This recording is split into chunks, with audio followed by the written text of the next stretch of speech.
Welcome to Technia TV. I am Rakesh Kumar, Assistant Professor in Technia Institute of Advanced Study. Today we will discuss about the sampling technique. So, in the research, sampling is the group of people, object or item that are taken from a larger population for the measurement. The sample should be representative of the population to ensure that we can generalize the finding from the research sample to the population as the whole. Sampling is the process of selecting a sample from the bigger group to become the basis for estimating or predicting the prevalence of an unknown pieces of information, situation or outcome regarding the bigger group.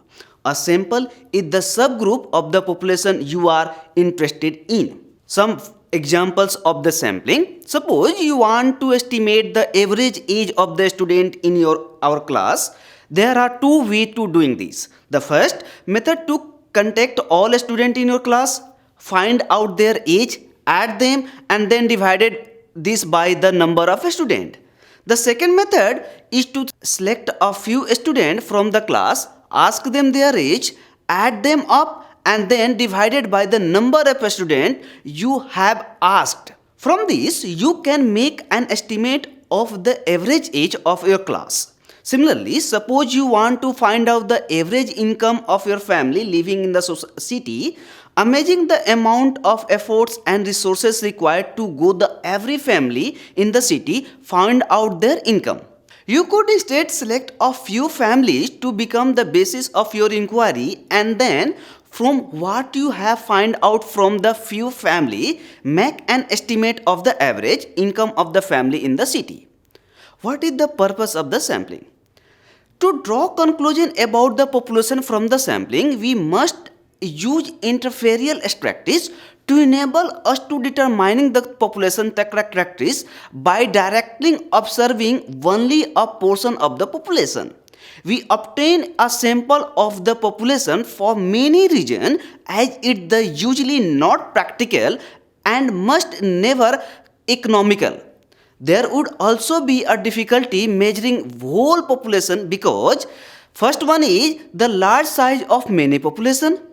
Inaccessibility of some of the population, some populations are so difficult to get access to that only a sample can be used. Example, personnel people with the mental illness, desire severe, etc. The inaccessibility may be associated with cost or time or the just access. Accuracy and sampling. A sampling may be more accurate than the total study population. A badly in identification population can divide less reliable information than a careful obtained sample. Now, after the study of all this point, we have to understand how to select a sampling. When you select a sample in a qualitative study, you are primarily aiming to achieve maximum perception in your estimate within a given sample size and avoid bias in the selection of your sample.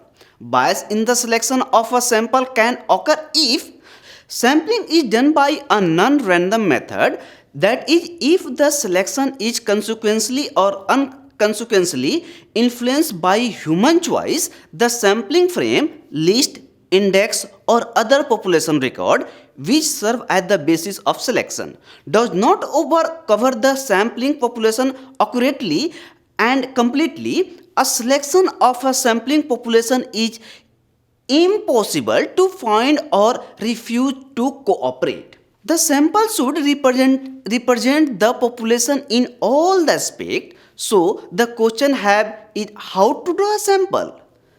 Thus, the sampling scheme, the researcher can choose a sample draw by assigning selection probability with each draw. There are mainly two types of sampling techniques. First one is probability sampling, and second one is non-probability sampling.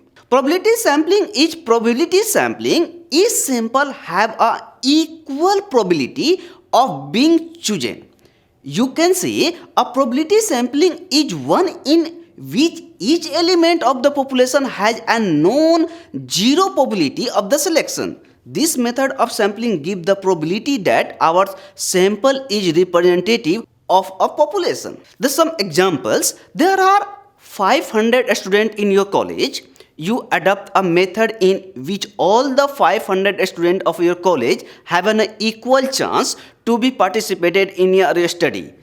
This is called probability sampling. In other words, to choose a sample, probability sampling use random sampling techniques. For example, if you had a population of 100 peoples, each person would have an odd of 1 out of 100 of being chosen. In this sampling method, there is an utmost probability of a representative sampling of the whole population. Some probability sampling methods are as follow: simple random sampling, stratified random sampling, systematic random sampling, cluster sampling, multi-stage systematic sampling. Now we have to discuss about the sample random sampling. What is this? The sample random sampling is a completely random method of the selecting a sample in which each element and each combination of the element in the population have an equal probability of being selected as a part of the sample.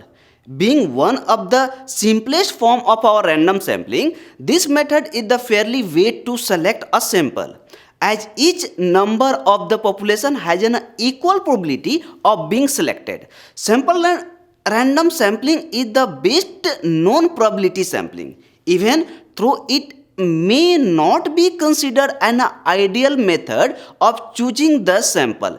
Still, result obtained through this method has high external validity or generalizability as compared to some other method of sample selection. Sample random sampling can be done by the using of number of techniques such as the tossing a coin, throwing a dice, lottery method, blindfold method. Random sampling can be conducted in the two way, with and without replacement. In case a certain element of the selected and has been a chance to be selected again after the required variables are measured is called sampling with the replacement. On the other side, in a random sampling without replacement method, an element once obtained cannot be selected again. Random sampling requires a sampling frame that is a list of all the elements in the population. For example, let's assume that you have studied the newspaper reading habit of the student of your college. The college has maintained a computerized record of all the students currently enrolled. Now, suppose you have draw a sample of the 100 students from the enrollment list. You have several options to draw the sample. You will write the name of all the 500 students of your university on the ticket and put those tickets in a heart. Then you will close your eyes and pick one ticket. Then you will shake the hat again and pick another ticket. You will repeat the method till you select the sample. Second method, systematic random sampling. Systematic random sampling is an improvement over the simple random sampling. This method requires the complete information about the population. In this sampling method, we select one unit from the sampling frame and then calculate to draw the basis of the interval size. Systematic sampling being a very easy method to do, you actually choose every nth participation from a complete. Even though each element has an equal probability of the selection, but unlike as in the random sampling, a combination of elements has different probability in systematic random sampling. For example, you choose every fifth student roll number wise in your class. After deciding the sample size to be drawn, all you have to do is number of the unit in the population from 1 to n. For example, your class have 500 students and you have decided to draw a sample of 50. The interval size as the calculated above is an example to equal to 500 divided by 50 that is to be 100. You can select a random number from 1 to 10. Suppose you have selected 7. Start with the 7th unit in the list and keep on adding 10th the every new number to get all the elements. Following is the procedure, you will get a sequence of 7, 17, 27, 37.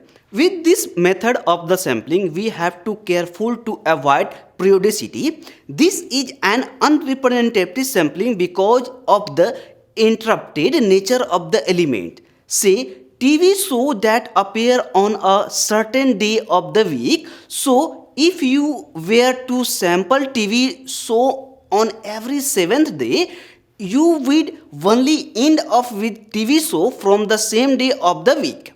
In other words, the population must be listed in a random order and every element must be chosen from the sequence frame as above.